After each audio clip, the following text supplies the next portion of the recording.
Semua kita, angkatan kita, majority itu gondrong semua. Jadi kalau Hmm. pesta, Hmm. itu pakai cutray. Nggak ada Hmm. acara pesta, kalau nggak pesta biasa aja. Hmm. Cewek-ceweknya pakai rok mini semua pada zaman Hmm. itu. Kita pernah bikin pameran industri elektronik, elektroteknik pertama di Gedung Merdeka.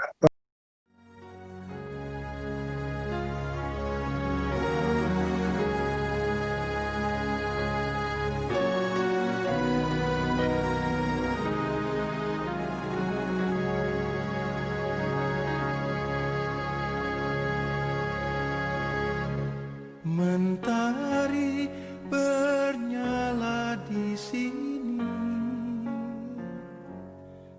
sini, di dalam hatiku, gemuruh apinya di sini. Halo, selamat siang Bang Henry. Selamat siang, selamat Wah, siang. gimana kabarnya Bang Henry? Baik, Wah, baik. ini Aman. posisi di Medan ya Bang Hen ya? Ya, di Medan ya, di Medan. Oh, aduh ini jauh-jauh tamu kita ini. Kalau biasanya 2 episode pertama dari Jakarta Bandung, kali ini kita ngobrol dengan Bang Henry Huta Barat dari Medan. Iya. Dulu pertama kali, benar-benar pertama kali pernah dengar nama ITB itu kapan Bang kira-kira? Umur berapa waktu itu pertama kali? Sebenarnya ya, paman saya itu kan tentara, Hmm. akademi militer, Hmm. teknik angkatan darat. Dia Hmm. bawalah headset kepala itu yang aduh, mungkin dibelinya di Jatayu kali ya. Hmm. Ceritalah, oh ini teknik-teknik. Makanya saya tertarik ke di mana sekolahnya itu, Om. Di ITB gitu. Kemudian saya sekolah di SMA 1 kan. Di Hmm. SMA 1 itu antara lain ya sekolah unggulan lah. Mungkin Hmm. ada 5 di Indonesia sekolah. Hmm. Karena Betul, di betul. SMA 1 itu kami sekelas aja. Pas Hmm. 8 orang masuk ITB. Hmm. Seluruh angkatan kami 20 orang masuk pada saat itu. Hmm. Pada Hmm. saat itu yang paling top itulah.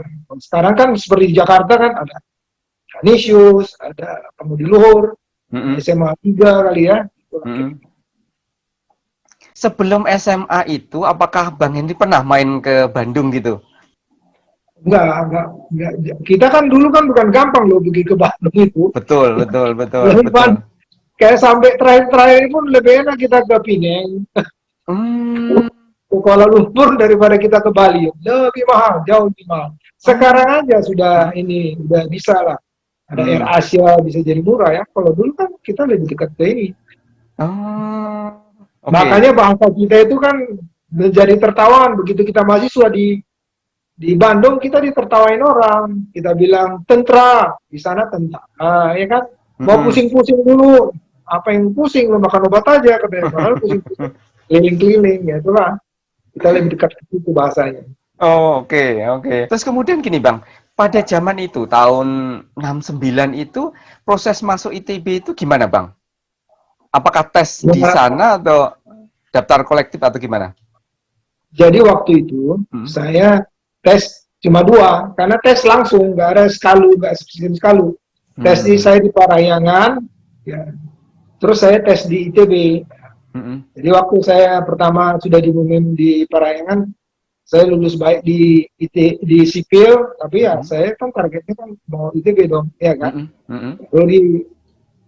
Barulah kita diterima di apa di elektro gitu. Hmm. Pada saat itu saya Hmm. belum diterima di mana-mana, tapi karena kosbas saya itu orang PMB, Hmm. disuruh saya ngikuti PMB. Punten, Itu Kosbas itu apa, Bang? ya tempat kita kos, Oke, komandan kosnya yang punya kos itu, oke. karena dia ya di daerah Tengkuang Kasa itu kan daerah Hmm. ya dia anak toke juga, jadi Hmm. antara toke ke toke lah, titipan-titipan gitu kan. Hmm. Wah, Hmm. disuruh karena masuk situ kan nggak gampang di PMB itu kan, keras Hmm. tuh. Hmm. Hmm. Oh, ngeri tuh pelatihannya tuh. Hmm. Nah, jadi terus teman saya orang Medan bilang, gila kau, belum masuk diterima di mana-mana udah masuk PMB. Jadi yang lucu kan di PMB itu kan lagi siang malam itu kan, saya lagi Hmm. pegang Storm King itu, Storm King ya, lampu itu, lampu Kayak yang di atas Petromak begitu kepala, mungkin. Petromax ya. Mhm. Terus datang orang senior. Kamu Lonco, kamu di mana? Daftar di mana? Oh, di ITB, di elektro kalau bisa gitu. Ya, mudah-mudahan ya. Tahu siapa itu? Siapa John Bang? Sapni. Wah, Betul, Profesor betul. Profesor John ya sekarang. Mudah-mudahan kamu diterima ya katanya. Tahu Mhm. dosenku juga sebentar. Oh, oke. Jadi waktu selesai SMA terus ke Bandung tes itu, Abang nunggunya itu berapa lama dari tes kemudian pengumuman? Kayaknya nggak gitu lama-lama ya. Nggak Mhm. gitu lama. Kali dulu kan nggak sebanyak ini kan. Zaman dulu kan nggak terlalu banyak kali orang. Mhm. Mhm. Nggak lama. Saya juga misal tes di Parahyangan aja, duluan pengumumannya keluar. Mhm. Mhm. Oke, jadi kemudian masuk di ITB itu waktu itu bulan Juli ya, yang kembang mekar itu juga masih sama seperti itu ya, Bang?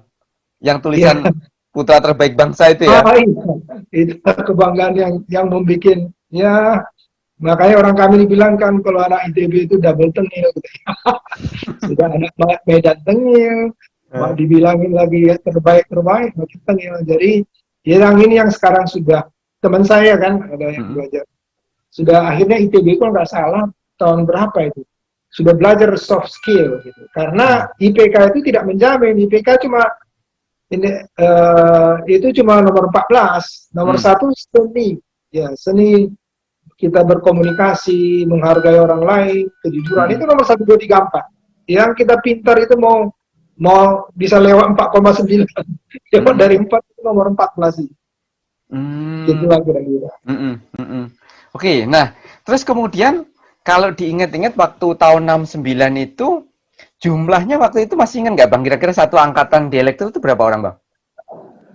Rasa yang nggak banyak kali lah ya, karena kenal-kenal kita semua. Saya ingat Hmm. teman saya yang korban kemarin itu yang berantem sama akademi polisi itu Hmm. yang Rene Kundrat lah yang saya ingatkan. Kita kan Hmm. kenal-kenal semua, Hmm. kenal semua lah pada waktu itu. Hmm. Jadi Hmm. mungkin di bawah 100 kayaknya itu ya, mungkin ya, di bawah 100 ya. Hmm. Hmm. Nah, kemudian waktu masuk tahun 69 itu, di tahun-tahun pertama itu, apakah ada semacam kegiatan apa? Sekarang nyebutnya kan ospek ya, Bang. Pada Iya, tahun itu tuh apa kegiatan penyambutan mahasiswa baru itu? ada apa masa perkenalan mahasiswa ya, kalau nggak salah Maperma, Mapram, Mapra, Mapram atau Mapram Mapram, lah, oke. Hmm. Maperma itu masa perkenalan mahasiswa.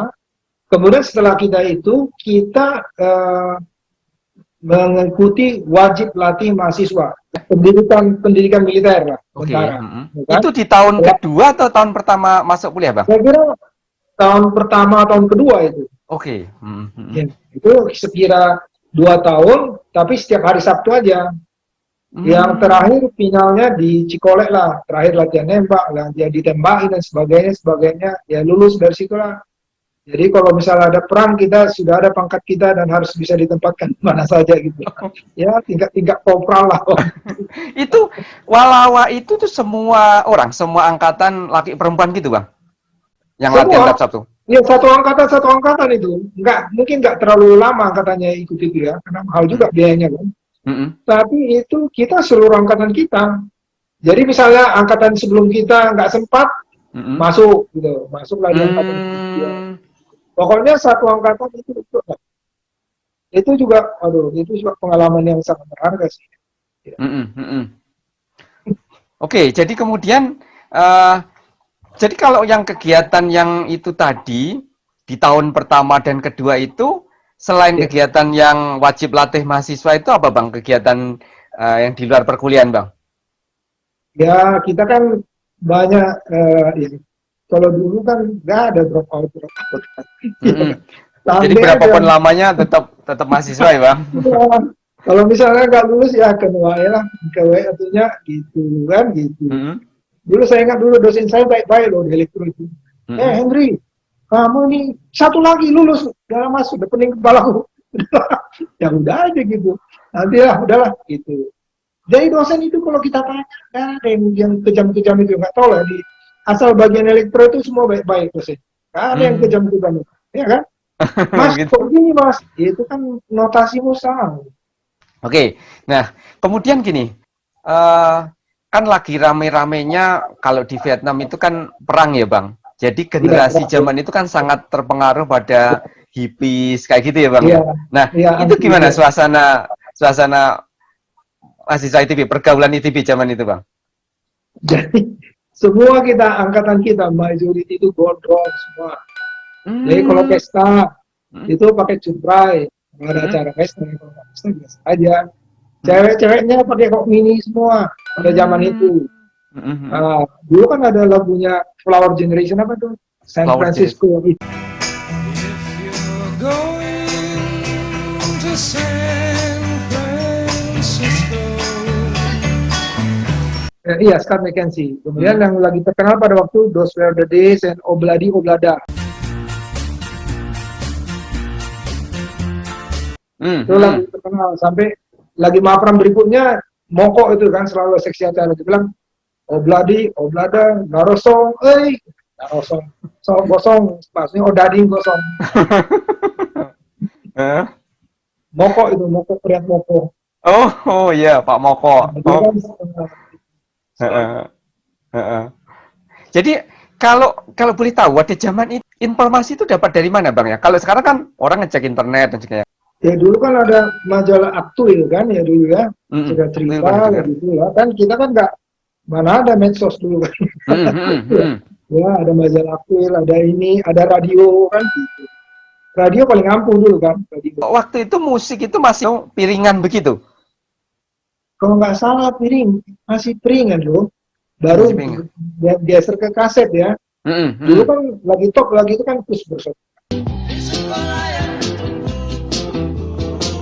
Oke, Bang Henry, kalau kita balik lagi pada zaman kuliah di awal, Ya. kita ada satu foto nanti. Yang menarik dari foto ini, itu fotonya begitu detail menurut saya, karena ada papan tulis, kemudian ada judul rapat, dan ada tanggalnya. Jadi kita langsung tahu bahwa ini kapan dilaksanakan. Kalau boleh cerita Bang Henry, itu rapat apa, di mana Bang? Kalau Saya kira waktu itu rapat kita, panitia ini kan panitia kita kan panitia Perma. Kemudian kita mendatangkan Kus Bersaudara ke sana. Zaman itu Jadi lagi itu persiapan. populer-populernya ya Bang ya? Itu populer sekali Kus Bersaudara itu, nggak ada yang lawan waktu dulu. Jadi makanya kita rapat di situ, persiapan bukan hanya rapat itu aja, rapatnya persiapan Perma itu aja juga. Itulah kira-kira. Kan lihat di situ kan, gondrong semua kan rambutnya kan. Betul. Masih ada fotonya Moko di situ. Lagi di pos. Ada kalau yang kenal tahu dia. Moko. Oh, itu lokasinya yang di Student Center di tengah itu ya Bang? Student Center yang ya agak di tengah dia. Di sebelah kanannya kan kantor dewan. Di sebelah kanannya udah kantor dewan mahasiswa itu. Oke, nah kemudian kalau kegiatan mendatangkan kayak artis band pada tahun 70-an itu tuh prosesnya apakah lebih ribet atau enggak Bang? Karena kalau kita lihat situasi saat itu kan belum lama dari peristiwa Gestapo ya Bang. Kalau bikin keramaian zaman itu bagaimana Bang? Kayaknya nggak ada masalah sih, kalau ITB sih nggak ada masalah sih. Saya ingat nggak ada masalah sama sekali. Ya, dia juga pengen juga, kan banyak dia punya. Kalau dulu kan seperti Didi Kempot juga itu kan. Kus Bersaudara kayak Didi Kempot juga kan. Ya, dia kan banyak fansnya di tempat kita. Dia kan mau nyanyi karena fansnya banyak kan. Oke, nah itu kemudian panggungnya yang Kus Plus itu kan Abang cerita katanya di jalan itu di gerbang luar di Ganesha itu. Iya kan mainnya di kan jalan kan ada jalan mau turunan itu di situ kan ada dua gini kan. Nah, di salah satu itulah kita bikin. Jadi nanti semua orang di bawah itu semua anak-anak SMA pada nonton itu kita bikin. Ya kita liburkan lah mereka. Penonton di Taman Ganesanya itu ya maksudnya? Iya, di Taman Ganesha di bawah itu sampai naik-naikan gitulah. Itu malam hari Ya, penampilan? siang itu, siang pagi siang. Oke. Penuh itu waktu itu penuh. Penuh sekali. Penuh sekali waktu itu penuh. Ya. Kegiatan seni semacam itu memang banyak umum gitu atau kebetulan karena Kus Plus yang paling populer Bang? Kebetulan dia populer aja kan. Saya nggak ingat di angkatan di atas, saya nggak ingat saya. Coba dia ini kan pas angkatan saya aja, kebetulan semua sependapat inilah kita panggil. Hmm, Terus kemudian juga yang terkait kegiatan yang seni kayak gitu, abang kan pernah cerita yang Miss University ya. Oh iya. Nah, ini menarik juga. Nah, itu gimana ceritanya kok bisa ngadain Miss University? Jadi sebelum Miss University kita pernah bikin pameran industri elektroteknik pertama di Gedung Merdeka tahun 72 saya kira. Jadi itu hebat juga. Sponsornya utamanya PT El Nusa kan, menantu Pak Ibnu Stowo almarhum ya, Pak Udaya di Broto. Saya tuh ya gitu disorong ya mentor-mentor kita lah. Mentor saya waktu itu Ciptomo Masjid ya. Kita kerjain ini, oke. Kita kerjain rame-rame. Banyak dapat duit, ya kan? Hebat juga masih dapat duit waktu. Kalau mengenai Miss University kayak saya udah di Dewan ITB kali ya. Dari Dewan Mahasiswa ITB. Jadi diminta ini oleh ya ketuanya kan si Muslim Tampu Bolon, teman-teman saya sudah kayak Fuad, Afdal sudah meninggal gitu. Bagian ada fotonya di situ. Ya, atau ada foto, ada Pak Hafiz lagi segala macam ini teman-teman saya semua tuh. Jadi waktu itu kita bikin acara lah untuk ini sejauh barat. Itulah. 1, 2, 3-nya orang ITB semua itu. Mahasiswa ITB. Itu tahun 73 ya, Bang? 73 kalau saya ingat. Iya, aku tuh dari set, Abang masih ingat gak? Siapa yang menang jadi Miss University tahun 73 itu, Bang? Nah, jadi nomor 1 itu adalah Aurora Tambuna. Dia deputi anak planologi, deputi Menteri Pariwisata dia dulu. Kita cerita soal ini, Bang. Organisasi mahasiswa zaman itu. Nah, waktu itu kan boleh diceritakan nggak, Bang? Seperti PMB itu kan kalau zaman saya waktu saya masuk kuliah itu kan relatif sudah tidak terlalu populer ya. Nah, pada saat Abang masuk itu organisasi kemahasiswaan Kota Bandung itu seperti gimana, Bang, suasananya?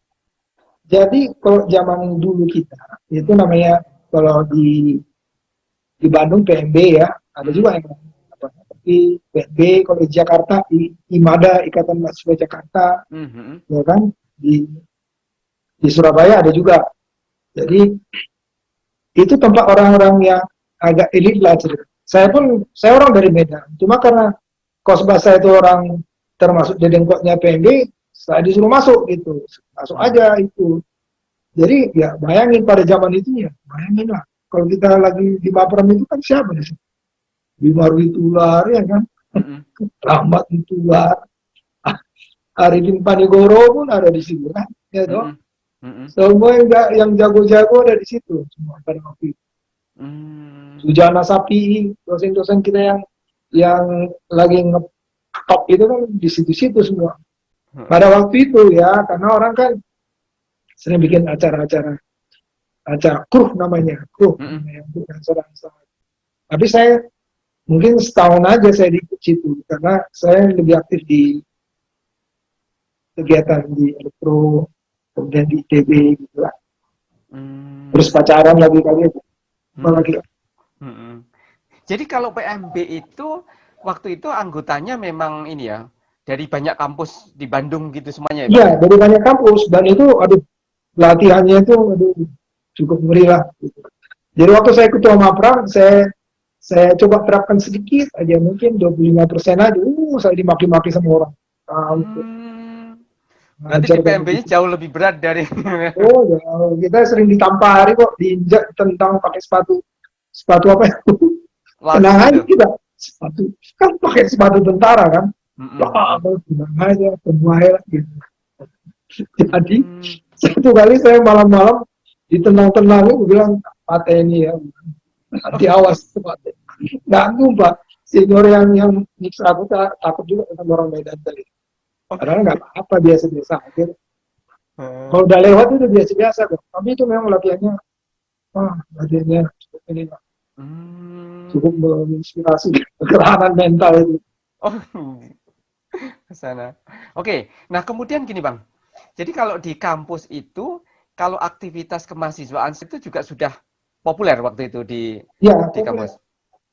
Jadi ada di sana kan kita belajar. Saya sendiri kan karena teman-teman saya ada di situ, saya belajar gending Jawa, gending Sunda itu kan. Ya. Pernah juga saya belajar ini, bisa saya dikit, ya kan. Mm-mm. Ya, orang itu mikir saya naksir sama ya, situ, enggak juga. Saya senang-senang aja dengarnya kan. Karena di mana-mana kita pesta kan selalu gendingnya itu yang diputar kan, ya dong. Mm-mm. Jadi senang. Dan di situ waktu peristiwa Rene Konrad Mm-mm. itu kan pertandingan anak ITB main bola dengan Mm-mm. akpol. Ya kan. Jadi sebelumnya aku ditangkap polisi gitu. Terus besoknya aku sudah sepi orang, semua nggak ada polisi, nggak ada tentara. 2 hari itu nggak ada, sepi kota Bandung. Aku pikir lah, aku punya regulasi nih kan.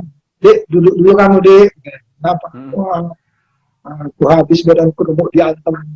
Lah, kok bisa diantem mas? Dia bilang kan, dia kan polisi yang sudah bertugas kan. Cerita lah. Ya memang di ITB itu berapa banyak bela diri bisa. Mau karate, mau judo, karate ada berapa macam. Ya kan? Kemudian kan bela diri silat-silat itu berapa? Ya kalau orang itu yang main sama anak-anak kelas 2 misalnya kan, ya kan masih kelas 2 mereka. Yang di sini kan dari kelas 2 sampai kelas 10 ya, ada yang 10 tahun dari mahasiswa ITB zaman dulu ya gitu. Oke, Bang, sekarang kita cerita ini, Bang. Zaman itu, di zaman Abang kuliah di ITB itu, situasi belajar itu kayak apa? Apakah belajar bareng-bareng rame kayak sekarang atau gimana zaman itu, Bang? Jadi saya karena termasuk ya mahasiswa ya, teman-teman saya yang dulu sama-sama saya udah pada melejit, sudah ada jadi dosen saya malahan. Jadi kita terpaksa cari ya kawan-kawan yang lebih muda lagi kan. Kadang-kadang kita pun kalau mau ujian gitu ya, bayangin lah kalau kita ke Balubur ya kan, neon yang 10 watt, ya kan 10 10 watt. belajar sama dia, ya kan, bayangin, kebayang nggak zaman dulu neon 10 watt, bayang. Betul, Aduh, betul. kita lihatin. Tapi ya kita mesti belajar. Kalau nggak belajar nggak lulus kita kan. Nah itu kawan-kawan. Disitulah kita kadang-kadang jadi kita kan kos. Ngapain kita buang-buang duit kan? Tapi kalau kos itu ya kalau kita lagi belajar yang rame-rame itu ya kita cari makan. Yang paling seru di warung di sini tuh orang bisa cuma makan kerupuk sama sambal kecap, ya kan? Bisa di situ. Kalau agak bergengsi dikit yang di Dago itu, Dago Simpang itu. Dago Simpang. Sabaraha dengan nasinya, saperopat, setengah. Ngomong-ngomong waktu itu Bang Henry kos di mana, Bang? Daerah mana? Masih ingat mana, Bang? Saya kan pertama-tama di Tengku Angkasa. Tengku Angkasa. Baru ke Ranggamalela. Baru ke Cibulan. Cimbeluit? Cibulan. Oke. Cibulan daerah ya? Juga, daerah-daerah di atas juga. Oh, kan saya 7,5 tahun kan di sekolah di Bandung. Ya, waktu pas di wisuda, ya, rektornya bilang 7,5 tahun rata-rata ya. Rata-rata lah saya tetap gitu. Ya. Jadi waktu itu Abang lulus itu 76 Bang ya berarti ya? Iya, 76 ya. Oh, oke. Sana. Terus itu Abang ada satu foto ijazah ya Bang ya? Iya. Itu wisuda zaman itu gimana Bang? Wisudanya di mana waktu itu? Oh, wisuda ya begitu aja. Segitu aja, nanti ada rektornya. Itu kalau sidang terbuka itu ya, mungkin yang wisuda siapa itu ya. Oke. Kalau wisuda itu, habis wisuda apa ya sudah ada arah-arahan kayak sekarang Bang? Ada, terutama mesin. Dikerjain ya, mereka lagi. Kalau elektro, nggak terlalu, nggak ada apa-apa kalau elektro. Kalau kita flashback lagi, itu kira-kira yang Abang pikirkan saat mau masuk di ITB atau di elektro dengan yang Abang alami waktu sana, apakah sama atau gimana Bang bayangannya? Ya, memang ya. Saya dulu kan tugas akhirnya di PLN. Jadi waktu saya udah selesai itu, saya ajuin formulir, Mas, ditekin aja Mas. Kan bayangan mereka saya masuk. Saya bilang, aku udah 2 tahun sebelum ini udah bisnis gitu ya. Dikasih ini sama ayah saya kan. Jadi memang ditanya orang, kamu sekolah di elektro susah-susah. kok kamu bukannya di bidang itu? Saya bilang gini, ada Pak Dibio ya dosen saya, dia ngajar distribusi tenaga listrik, ya kan? Makanya saya sekarang distribusi bir bintang, saya bilang 37 tahun saya distribusi, belajarnya dari distribusi tenaga listrik dari Pak Sudibyo kalau nggak salah ya. Ingat, teknik distribusi listrik gitu. Ya memang nggak ini, karena sebenarnya waktu kakek saya masih hidup, kamu mau masuk mana? ITB. Kita kan nggak cocok ITB, udah pokoknya cocok aja saya bilang gitu. Rumah angke lah ya kan yang penting. Ternyata ya balik juga jadi toke kan. Tapi at least paling tidak saya belajar di situ pergaulan. Saya belajar leadership di situ. Saya belajar di situ organize ya, sampai sudah saya di itu saya banyak ikut ketua-ketua segala macam yang mengorganisasikan kegiatan yang sudah saya lakukan di ITB. Itu sebenarnya belajar di situ yang terutama kan, leadership itu kan di situ yang paling berharga itu saja. Ini juga penting pengalaman bagi teman-teman muda yang mungkin menonton rekaman ini, bahwa aktivitas di kampus itu kalau kita lakukan serius, itu pengalamannya akan kebawa sampai kita nanti berkarir gitu ya Bang? Iya, jadi maksud saya kan, saya selalu ditanya ya gitu, supaya sukses apa kuncinya? Aku ikut dari orang aja, nomor 1 kita berdoa, bekerja, nomor 3 orang dalam. Saya pun hari ini pun selalu orang dalam yang teman di atas saya yang memperhatikan saya, memberikan peluang untuk saya untuk maju. Iya toh? Jadi itu yang ya sering, Bang ya, networking gitu ya. networking ini yang penting, ya kan? Misalnya lah, dulu waktu Komandan RPK 3 ya kan, ada Letkol Benny Murdani, ada Wijoyo Siono, ada Saru Edi. Siapa yang dipilih? Ternyata kan Saru Edi, padahal Benny Murdani udah dapat bintang sakti, udah lulus komando kan, tapi pilihan Yani karena satu kampung dengan Saru Edi ini benar, ya kan? Benar pilihannya itu. Siapa nggak mengakui kejagoan Saru Edi kan? Orang kan nggak memikirkan dia kan? Gitu. Jadi itulah yang namanya ada orang dalam. Selalu ada itu yang membantu kita. Itu buat yang muda-muda. Selalu pelihara hubungan baik dengan senior-senior kita. Ya kan? Kita pelihara hubungan baik dan kita betul-betul kita kerja betul-betul tulus. Pasti orang akan perhatikan kita. Nggak mungkin diperhatikan orang yang nggak dikenalnya kan? Nggak mungkin. Mau sejago apapun kita, kalau kita nggak dikenal, betul. Semuanya sebetulnya lah, gitu aja orang-orang itu. Betul sekali. Ya. Jadi gini, kalau kita melihat bahwa kita harus bergaul dengan semua, jangan kita dengan kita. Saya kebetulan terus terang aja, saya selama di ITB bergaul itu dengan segala etnis. Misalnya kawan kita dari Palembang, dari Jawa Tengah, beda loh, Jawa Tengah sama Jawa Timur beda kan. Kalau Jawa Tengah panjenengan kita pun nggak berani bahasa Jawa ya kan, bahasa Jawa Timur ya oke lah cinta ya kan. Lagi nonton Marco Polo saya, gimana kubelaikan itu kepercayaannya orang Arab, si Marco Polo orang Itali, si ini orang ini ahli silatnya ininya orang Tiongkok ya kan, dia bisa gabungkan itu semua menjadi satu kekuatan kan. Kalau kita sendiri kan ada kebatasan, setiap etnis itu ada keterbatasan, ya toh, ya toh. Jadi kalau kita bergaul ini kita bisa belajar. Ya.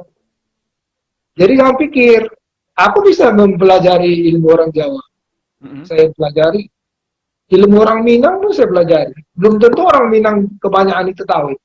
Yang ngajarin saya orang-orang Minang kelas tinggi kan. Ya, apa dia bagi-bagi ilmunya? Enggak juga, ya kan? Tapi kan karena dia bersahabat dengan kita, dia kasih tahu begini caranya. Ya. Disitulah perlunya kita bergaul, jangan melihat siapa dia dan melihat ini. Karena yang kali ini dilihat di bawah-bawah, misalnya tiba-tiba dia jauh di atas melamar, ya kan? Siapa yang akan misalnya, Saru Edi, dia belum pernah ikut pendidikan komando, yang pernah dapat ikut komando cuma Benny Murdani, dan dia sudah dapat bintang sakti, ya kan? Betul. Tapi ini siapa? Hmm. Seorang Hedi, dia lihat, dia melihat mungkin ke dalam dilihatnya kan, kan hebat gitu kan. Jadi kadang-kadang kita nggak bisa melihat tembus itu, orang-orang tertentu bisa melihat gitu. Itu yang harus kita kawanin kan, kita harus baik-baik gitu. Buat yang muda-muda lah. Iya Bang, siap. Jadi maksudnya selama kita kuliah, bagi teman-teman muda yang lihat, perbanyak pergaulan, siapa aja gitu Apa kan. yang terjadi ya, nggak tahu. Iya. Jangan bikin sakit hati orang lah, itu yang penting. Apalagi kalau kita merasa rumongso pinter gitu, rumongso peminter dan sebagainya, jangan. Karena kelemahan kita orang ITB itu kan kita merasa kita pinter. Ya tuh. Sedangkan orang sana ya tunggu aja lah sampai tabrakan gitu kan. Oke. Itu Bang, sekarang kalau balik zaman kuliah sedikit disinggung untuk Iya. kita masukkan. Zaman itu kalau semacam kayak buku-buku segala macam, terus kemudian perpustakaan itu nggak ada masalah ya, relatif sudah banyak gitu atau gimana Bang? Ada lah di perpustakaan ada. Kadang-kadang kita juga supaya agak apa itu supaya agak keren kan kita beli juga buku-buku yang mahal itu kan. Bukan mahal Billy and Son itu kan ada mahal itu art cover itu kan. Padahal nggak kita baca juga itu semua itu kan. Ya pas yang itu aja mungkin 10 lembar aja kita baca. Tapi ya itu gengsi kadang-kadang ya kan. Enggak, dosen kami kan semua pada zaman kita kan dari Amerika. American minded kan. Oh gitu.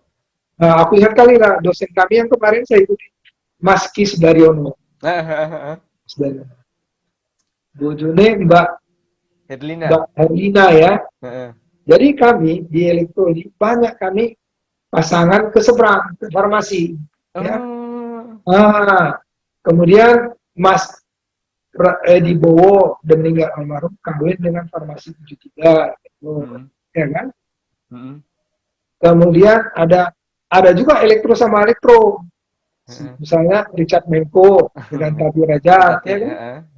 Abu Hanifah dengan Fauzia, elektro dengan elektro gitu. Jadi ya gitulah zaman itu. Bang, kalau boleh tahu, ya. Apakah ada satu pengalaman yang di kampus yang Abang sangat ingat gitu? Jadi kejadian sesuatu lah, misalkan apal gitu yang sampai ingat sampai sekarang, ada nggak Bang? Oh iya, pernah kita kan, saya jadi ketua mater elektro, jadi kami bawa ke Pangandaran. Kan kawan saya ada yang luar negeri, ada macam-macam, ada yang gratis, segala macam. Udah aman. Ya gini, ada 3 mahasiswa itu nyusur pantai, ya kan, Mapram ini yang di. Jadi kan makin malam dia kan air naik, dia naik ke atas, nggak bisa lagi dia lewatin jalan pulang. Jadi kita sampai pagi kita konsinyir lah kita kan, waduh nggak tidur kita di pasir itu membahas kalau dia mati gimana, siapa yang menyampaikan pesannya, siapa yang membawa kereta apinya pulang ke Bandung, semua kita pelajari detail, sampai kita pun nggak bisa lagi ikut pesta lagi lah kan. Terus kita pergi ke dukun di situ kan, rupanya ngamuk dukunnya, mana mah kurang ajar, mah tempat suci. Wah kacau nih kan, minta maaf lah ya, saya minta maaf, saya kan ketuanya. Rupanya kawan saya yang gagah perkasa semua tata tertib ini, tiba-tiba ular besar di sambarnya ini. Kita kan ada rute-rute perjalanan ini. Jadi ini bambu ini disambar sama ular yang besar. Semua lari, tata tertib pulang. Wah kacau. Ya kita minta maaf aja. Besoknya pulanglah dia kan. Ya karena dia naik, ya nggak bisa. Tapi ya untung juga lah, baik-baik itu anaknya 3 juga. Kadang-kadang ya bisa 3 hari nggak balik-balik loh. Di situ ya bengong aja pegang di bawah pohon itu dia. Bengong dia apalah gitu ya. Ya untung besok paginya udah pulang, ya udah. Selamat lah kami, tapi kami nggak tidur lagi lah, nggak ada enjoy-nya sama sekali. Kita harus mikirin siapa menyampaikan sama orang tuanya, siapa yang membawa mayatnya pulang naik kereta api itu kan dulu kan, bukan gampang kereta api, emang MRT. Lama itu kan perjalanan. Itulah yang saya alami Tapi itu semua bagus, karena itu semua pelajaran. Itu yang pengalaman saya yang paling saya anggap itu paling berharga, nggak bisa main-main. Ya. Saya dulu dimarah-marahin dulu sama dukun itu, kurang ajar kayak siapa katanya. Ini kan tempat suci, ya udah, maaf lah, kita nggak tahu sih. Oh. Itulah yang pengalamannya seru saya rasa. Oleh yang lain-lain ya biasa. Ada juga sih pengalaman, tapi udahlah, nggak usah kita ceritakan itu. Nanti diceritain off the record. Off Bang the Henry, wah ini menarik lagi. Ini udah sejam loh kita ngobrolnya. Bang, terakhir, ini kan tahun ini ITB itu kan 100 tahun Bang, 1 abad. Iya, iya. Nah, apa kira-kira harapannya Bang terhadap tempat yang dulu Iya. Abang belajar? Ya harapan kita, ya kita kan anak ITB ya kan, bangga. Ya mungkin kita harapkan ya ITB ini akan bisa menerima hadiah Nobel nantinya kan, memikirkan. Kita kan dianggap ITB ini kan agak mikirin duit aja, mikirin diri sendiri, karir sendiri. Ya mbok kita sedikit kayak orang Gajah Mada itu. Ya, ada pengabdiannya, ada kan pasti dari atas memberikan berkahnya bagi kita kan. Itu aja permintaan saya, pokoknya aduh apalah ITB ini dapat hadiah Nobel, memikirkan orang banyak sehingga dapat hadiah Nobel. Kalau kita perkara jago ya jago-jago anak ITB, komando semua, RPK semua. Ya tapi kan RPK kan untuk timnya, untuk dirinya kan gitu. Gimana caranya nanti generasi yang berikutnya nih berpikir lagi, jadi penerima hadiah Nobel, memberikan ya nggak terima hadiah Nobel pun tapi ya terkenal lah gitu kan. Oke, terima kasih banyak Bang Henry. Ini obrolan Terima sangat kasih, menarik sekali. Oke, kita sampai ketemu lagi. Tetap sehat Bang Henry. Terima kasih. Dan mentari kan tetap bernyala di sini, di urat darahku